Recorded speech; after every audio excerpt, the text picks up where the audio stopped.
Hi all, and welcome to this webinar, Learn How to Detect Your Security Vulnerabilities as a Remote Company. My name is Amy, and I am the marketing manager at Baffin Bay Networks. I'm going to do a quick brief of the agenda before I hand over to Joachim. So if we can jump to the next slide.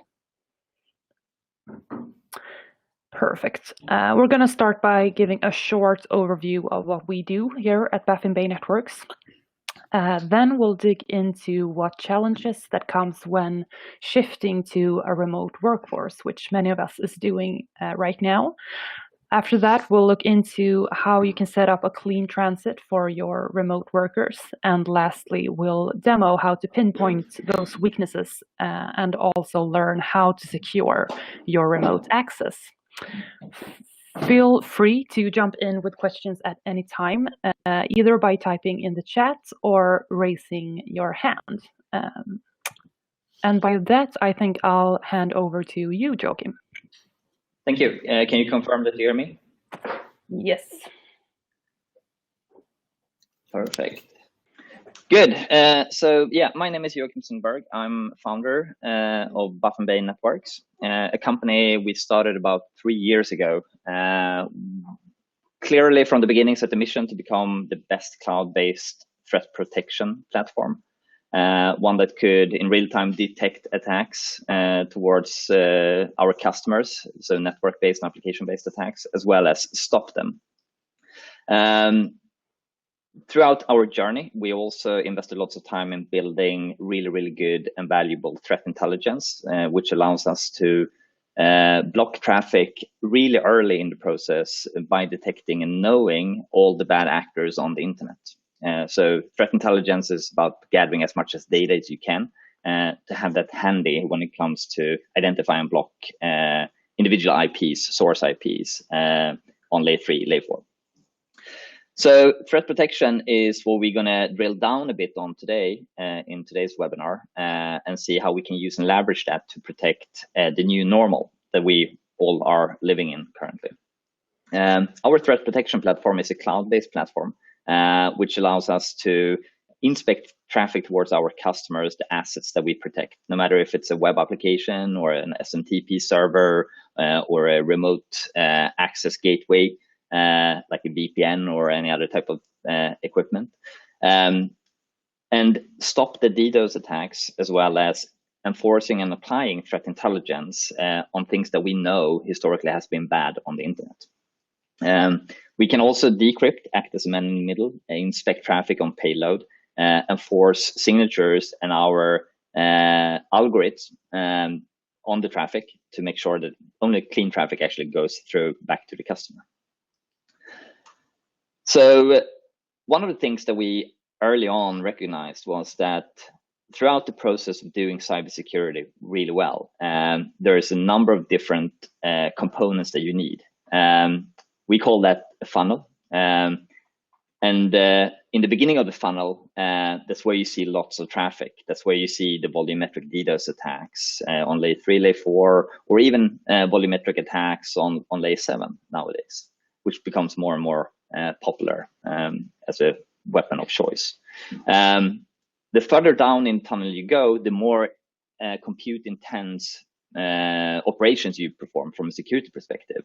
So it's really important to be able to peel off as much traffic as possible early on in the stage to actually have the resources and the capabilities to actually do the inspection really well, but also be able to highlight for the customers that this is the specific thing you need to focus on that's going to cause problem for you. So be able to peel off and find that needle in the haystack kind of thing. If someone throws a big DDoS attack towards your VPN or remote gateway, at the same time throws a number of different web application attacks towards a vulnerable web application, you're likely going to focus on the DDoS attack that causes the big volume, the big outage, and not necessarily be able to find that web application attack towards that vulnerable application. So the purpose with our platform is to be able to peel off layer by layer, inspect, and clearly highlight for you as a customer that throughout, even though you had a big DDoS attack touching maybe 100 gig, 200 gig, 500 gig, or a terabit, we also saw these number of requests towards a vulnerable web application trying to infiltrate data or exfiltrate data, trying to dump the database, plant a Trojan or some more malware or something else. So the funnel principle is about peeling layer by layer, doing the more compute intensive operations on less traffic, be able to visualize it in a clear and a good way towards the customers. But also what we recognized early on is that application performance is equally important. That's the user experience that you have with application, no matter if you work for the company or if you're a customer towards the company. So adding application performance where we sit in the cloud for us is or for the customer is a simple way to increase enhancement and experience of the application. So things you can do is TCP optimization, compression of data. We can do that towards the clients that tries to connect to our customers through our platform. Making sure that we select always at any given time the best TCP settings to transfer the best amount of data that then can be rendered on the device that actually tries to access the data. On the service side, towards the customers that we do protect, multiplexing is a very common option where you set up a TCP session and then you pipeline HTTP requests over that TCP session. That becomes a very efficient way to actually increase performance of a web application or a web server. So the web server that we're able to handle 10,000 requests per second today, with our platform in front of it, can scale up to 30, 40,000 connections per second instead. Reason is because we don't need to establish TCP connection for each HTTP request, as well as doing compression, load balancing, and those kind of things that actually makes performance as well as availability better for your services.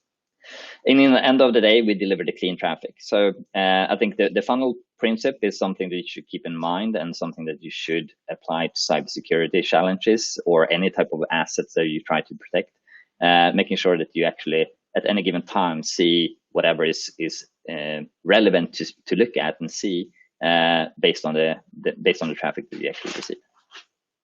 So another thing is that you need to be in control of your applications. So we spent quite a lot of time on actually making sure that the cloud service that we operate on behalf of our customers feels like a product you have in your basement, something that you actually can interact with.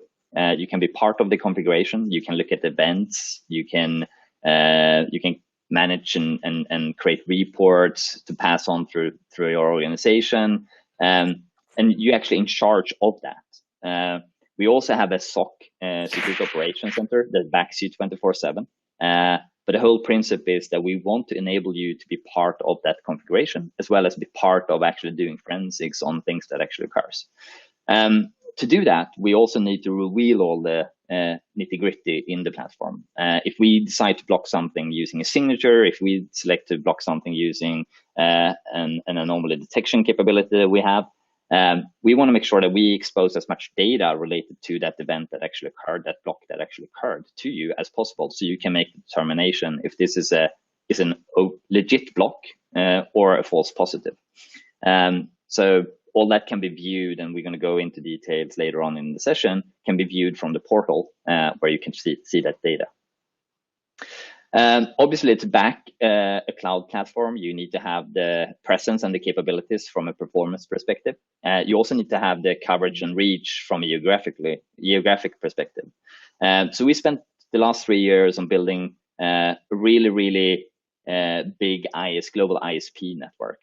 So the foundation of our platform is an ISP network present at 8 different locations, with more than 17 different peering points and 170 plus peering partners, transit capacity on a terabit plus. And that allows us to actually consume the attacks, the traffic towards the VPN, maybe the application that you made public last week due to Corona, and people had to access that as they would from within the corporate network, now have to access it instead from home or other remote locations. So we would handle that attack at the closest location where the attack originates from. So for example, if an attack would come from China, it would probably go into Singapore, where we actually inspect it, clean it, and block it. Then pass on whatever is good out of that session or from other devices within China or Asia would be passed on to the customer. So that's what we refer to as a global Anycast network, where each IP is present on all different locations that we have and are capable of actually doing the same thing. So it's no major pop somewhere that we pass traffic to when a certain type of attacks occur. They're all capable of actually doing the same thing. So key takeaways from that is, I think, the importance of deploying, and we see the trend moving towards that, deploying cloud-based threat protection and threat intelligence rather than actually having things on-prem. And the reason that's important, and we think that's an advantage for you as a company or customer, is that you can actually apply that to anything. It really doesn't have anything that sits in your data center. It could be a combination of things that you host in your data center, as well as things that you run in AWS or in Google Cloud. Our cloud-based platform are capable to act as a shim or a glue within your infrastructure and protect things that actually sits in the cloud providers as well as in your data center. Threat intelligence is really good. Mostly today, we've seen threat intelligence being used internally. Those things that actually comes out from logs from firewalls and other things where you prospectively go back and see and try to figure out what actually gone on or happened. What we do with the threat intelligence is that we enforce mitigation in real time.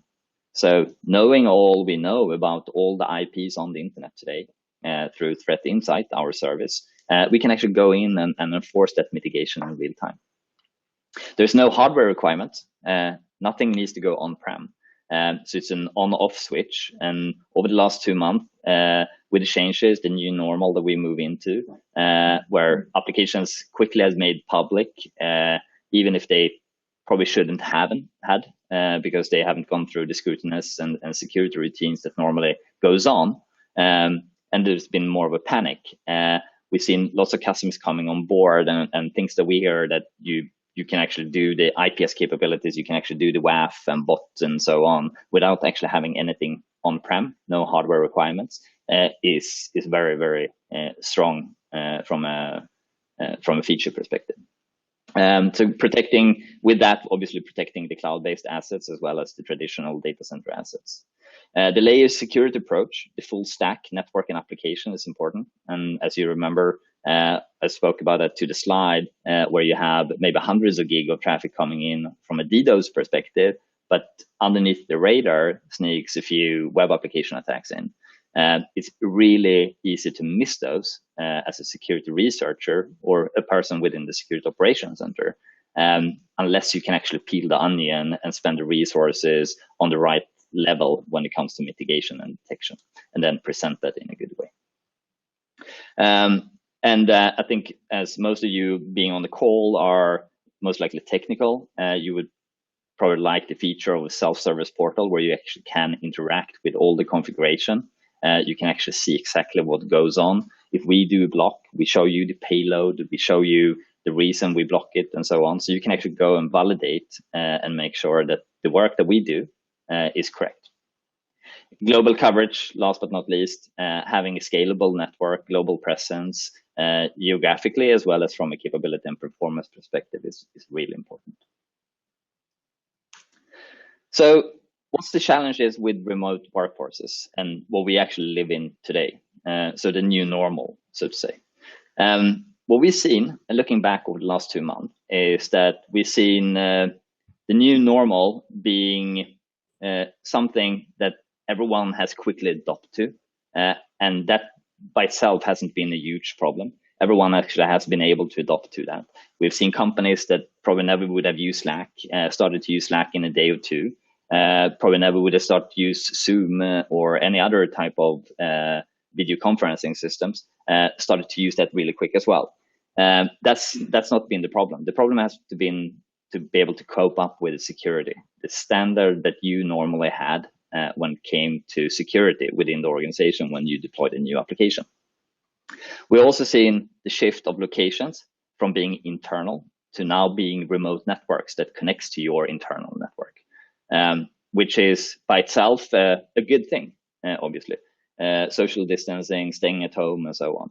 But also it's creating a common vulnerability for all your remote workers due to the fact that they actually need to connect into your network. Traffic, and in specific VPN traffic, now originates from unsecure networks where you have a corporate laptop, which may be secure, but that acts as a jump gate into your network. So how do you secure that? How do you make sure that whatever is being passed on to your network is correct? Can you differentiate between different TCP connections, trying to establish connection towards your VPN gateway, or are everyone the same? Or is this a blind spot for you? And in most cases, we've seen that companies says that, yeah, it is a blind spot for us. We don't really know who is actually trying to make that connection on port 4500 UDP to pass on VPN traffic. We don't really know where it comes from, and we can't really lock it down based on location data either. So that's been a huge problem. The weakest links now has changed. So we've seen that VPN is being one big thing. Normally, I mean, we see, not normally, but we do see increases of more than 2000% of VPN users connecting towards or connecting to the company. So you can go from a few hundreds up to a few thousands within a week. Internal applications are made public, or at least semi-public, maybe locked down based on IPs where you can originate from and so on.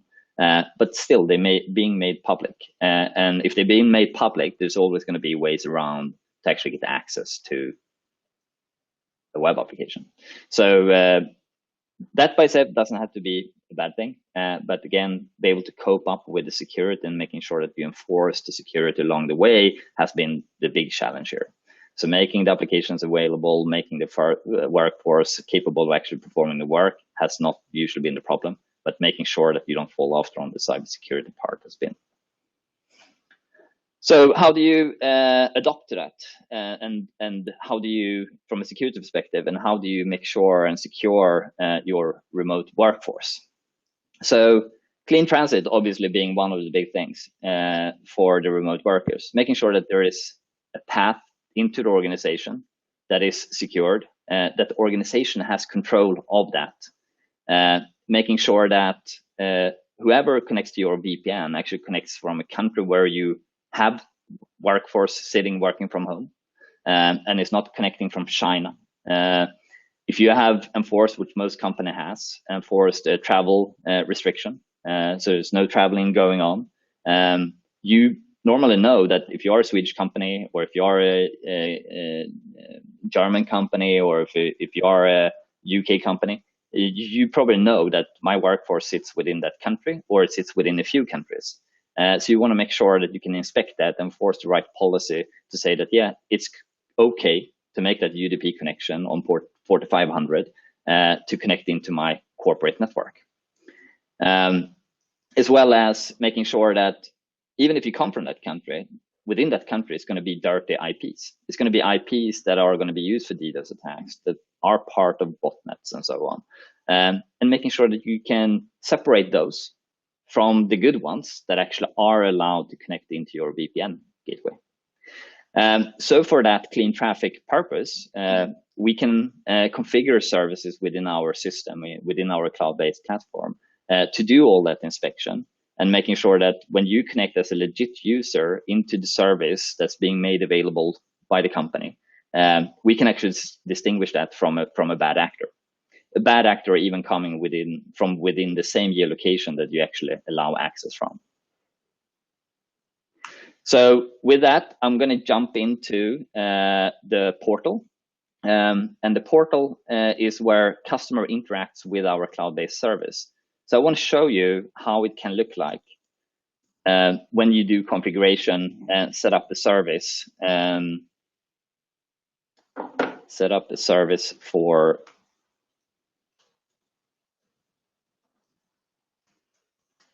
I can't do two things at the same time, so I'm going to focus on adding the credentials there to log on. Again, things like two-factor authentication is important when you buy into service. Make sure that you turn that on at any given time. We do support that, and we recommend all the customers, existing customers as well as new customers, to start using that. So I'm going to jump into a demo account. So this is the portal that you as a customer interact with when you use the service from Baffin Bay.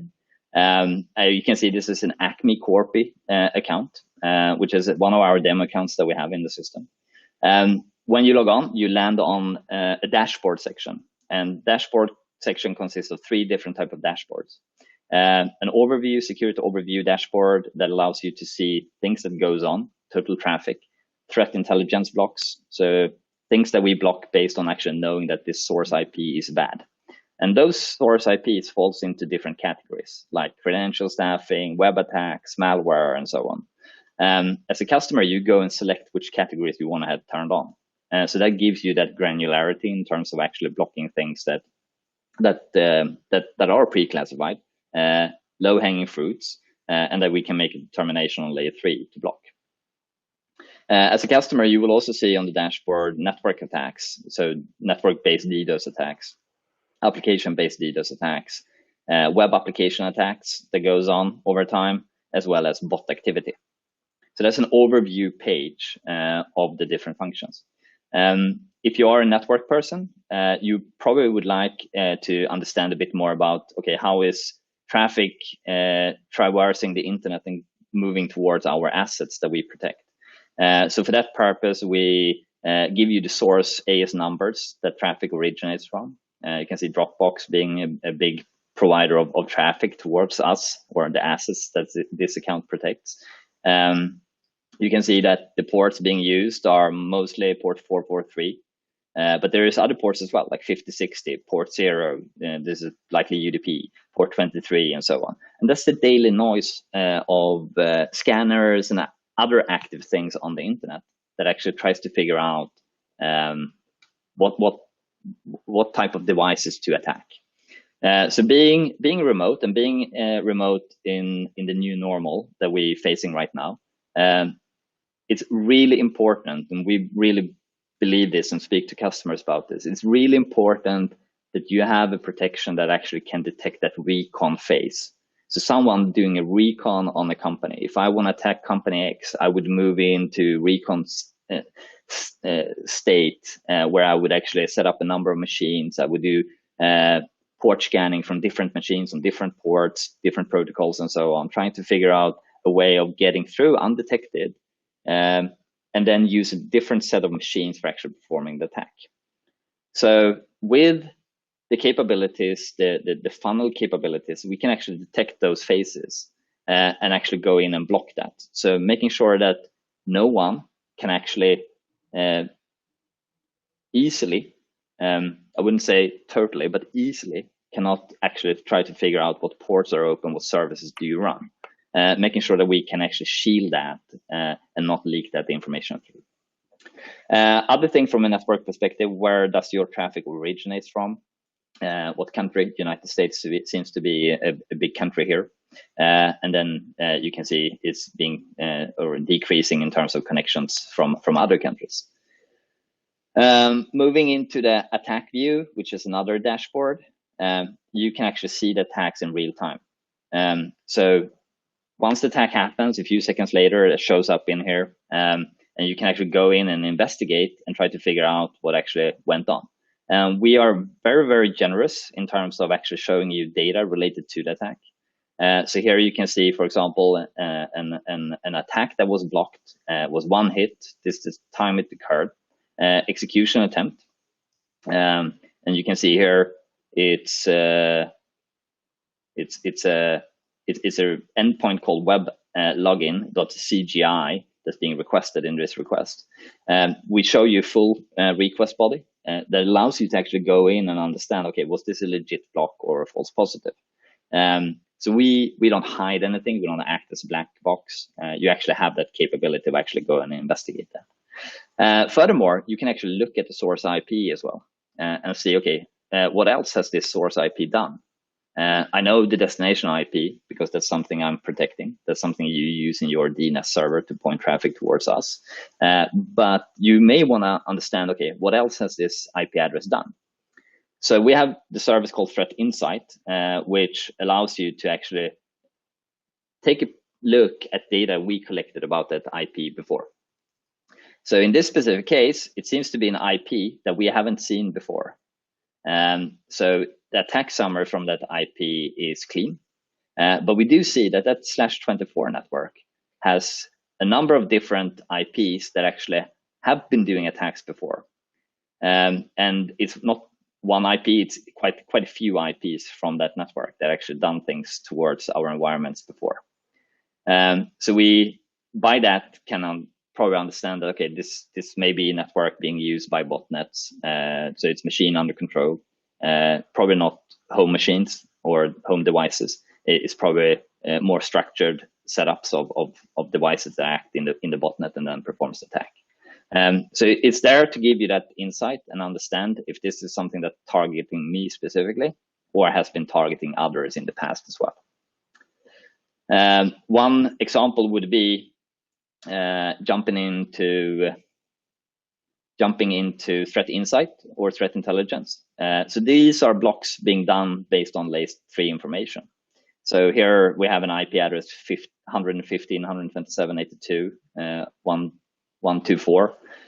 We can see this is an IP originating from Bangladesh. We can see the AS number. We can see what it's done before. It actually has hit 97 of our sensors globally on multiple TCP ports, 123 times. We can also see that there is quite a few machines within that network that also are bad actors or infected by malware and other things that actually then performs the attacks. So different type of IPs gives you different type of data and different types of view. And with that, you can make different type of conclusions. When you set up the service, so I'm going to show you really quick. When you set up the service with our threat protection platform to protect the VPN, it's probably going to be two things that you want to protect. You may want to protect the VPN, call it VPN dashboard. That's maybe where you log on using HTTP or HTTPS with your username and password, and you publish applications through that dashboard. That dashboard is configured in our system as an HTTPS service or HTTP2 service. Then you can tie different certificates to that you have uploaded to the system. And you can set the front end IP, an IP address that you want to use in your DNS server to point that VPN connection to. You also specify a front end port like 443 being used for HTTPS. And you specify the backend server that you want us to forward the traffic to. That can be one server, it can be many servers. So we can add several servers here. What we will do here in this scenario is to load balance traffic among those IP addresses. If one of the IPs become unavailable, we will stop sending traffic to that backend IP. Instead, use the other one. We also use something called persistence. So if it's HTTP traffic, we will use a persistence cookie. So we will insert a cookie that gets sent back to the client. And that cookie allows us to always forward the traffic to the same backend destination server. So if you have initiated the connection and you have done the authentication and all the steps that you do when you log on to VPN dashboard, that server would actually know that you already authenticated and let you in. Other things you can do is to quickly turn on things like network DDoS and application DDoS, making sure that no one can actually DDoS your service that you make available through us. So that's two checkboxes to turn that on. And you can easily move from logging to blocking.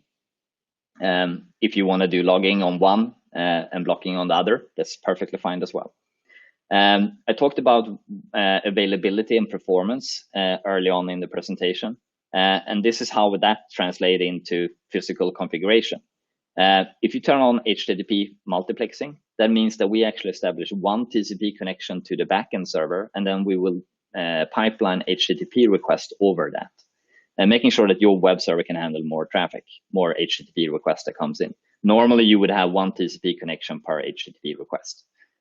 So this allows us to minimize the footprint of the session table on your web server. And then obviously, by that, also increasing the performance of the web server. If you make an HTTPS service available, you probably also have port 80 for HTTP, clear text traffic available. You don't necessarily want to have that traffic sent back to your backend server. You may want to have that traffic being handled by our cloud service instead, and making sure that that gets redirected to port 443. So by checking this box, we redirect HTTP traffic to HTTPS traffic. Also setting things like cookies to HTTP only, things that normally web applications may be lazy on doing, or web application developers has forgotten to add to the Nginx configuration or Apache configuration, as well as setting the cookies to secure.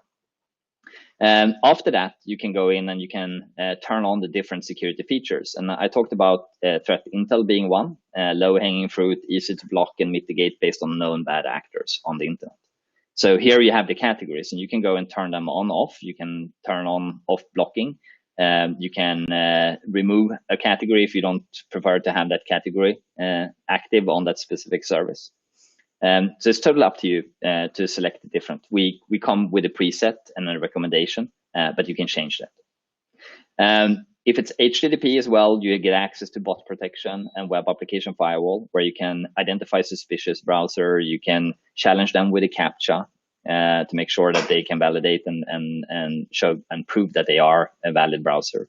You can block malicious browsers using both signatures and our anomaly detection system for actually detecting bad actors or bad bots.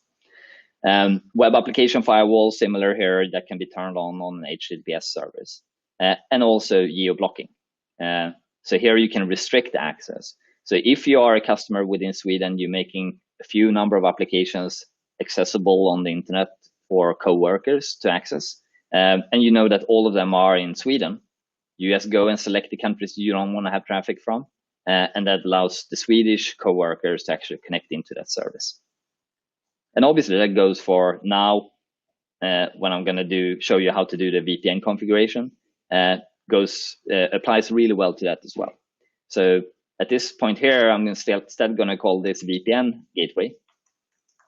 And I'm going to select the front-end IP that I'm given as a customer. I'm going to set the port that I allow traffic into. I'm going to set the backend server that allows traffic to be forwarded to. So again, 111, but instead port 4500 and 222, 4500, add. And now I'm going to select other as a service instead. Other allows me to select UDP or TCP as a transport protocol. And many VPN gateways are using both SSL VPN gateways are using port 443, but there's many other VPN gateways that are using UDP ports instead, like 4500, for example, when it comes to Pulse Secure, as given one example. Having done that, I can now select the security features available for the service type other. So here you can see I can select network DDoS. I can put that into logging or blocking mode. I can now go in and turn on the different categories from a threat intel perspective, remove the ones that I don't want to use and leverage. Maybe I want to use and leverage the cloud provider networks because probably you're not going to have any VPN connections coming in from a cloud provider network, right? Nor you wouldn't have, or you don't want any traffic to come in from a botnet. So that's also being enabled together with all the other categories here. And last but not least, geo-blocking. So if you are a Swedish company, you don't want to block Sweden, but you may want to go and block the other countries related to bad traffic. So this is a way for you to narrow down the scope of potential connections coming in. And we match all the incoming source IPs towards a geo list and block that in real time. The total time it takes for transferring traffic through our threat protection centers and make the determination of the IPs, the geolocation, if it's a good traffic or bad traffic, is less than 5 milliseconds. So that's the transit time from our dirty side to our clean side. And so even if we do all these compute heavy calculations and inspection, the traffic through our platform is less than 5 milliseconds. So this is how easy it is to set up a protected services. Once you've done that, once you set up and configured the proxy service or the Anycast proxy, you get the front-end IP. That front-end IP here is what actually goes into your DNS server. So if you had a DNS server record or a DNS record being named the VPN or gateway.company.com, for example, you would actually go to that DNS server and instead point that DNS record to this IP address.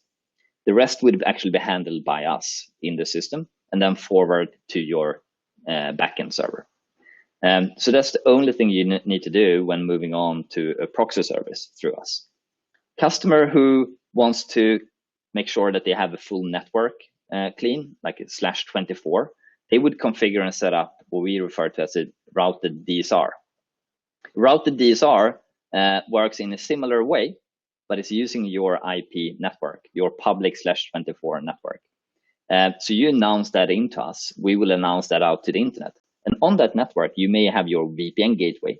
You may have other resources, internal resources that co-workers within a certain region or geolocation are allowed to access. So same here, you can go and apply the different features to that, like DDoS, network-based DDoS mitigation or detection as well as mitigation, throughput, threat intel, a number of connections that you allow into certain networks. And obviously, I spoke about it earlier, be able to differentiate between good traffic and bad traffic is one thing, but be able to share that with coworkers, share that with the security operations, share that with the management, the C-level people within the organization is usually done through reporting. So whatever you pull out through the UI is also present and available in a report in a similar way. So hopefully you see on the screen now a report showing up called Security Overview, which was a pre-generated report through this time period, covers the Acme Corpi account, which I'm logged on to. And here we have all the sections of the different type of attacks that we can identify and the graph related to that, both from a traffic perspective, where traffic originates from, services it's targeting, and countries it comes from, but as well as the nitty-gritty when it comes to the different events and type of attacks that actually can occur. So with that, I'm going to jump back to the presentation, and I'm going to go over to the Q&A session. If there is any questions that may have come up during the presentation and that you want to have answered, you're more than welcome to either type them into the chat window or Q&A window. Amy, can I hand over to you to lead that? Yes. So feel free to ask any questions for Joakim right now here in the chat, and you're also more than welcome to contact us afterwards if you have any follow-up questions or want to give the solution a try. We do offer a free test period up to 90 days. So you can come, you can start using the service without actually committing to anything or having to pay initially. So if you want to test it out, you're more than welcome to test it out. Be happy to set up an account for you and get you on board and give you a number of Anycast IPs that you can poke around with and configure different protected services.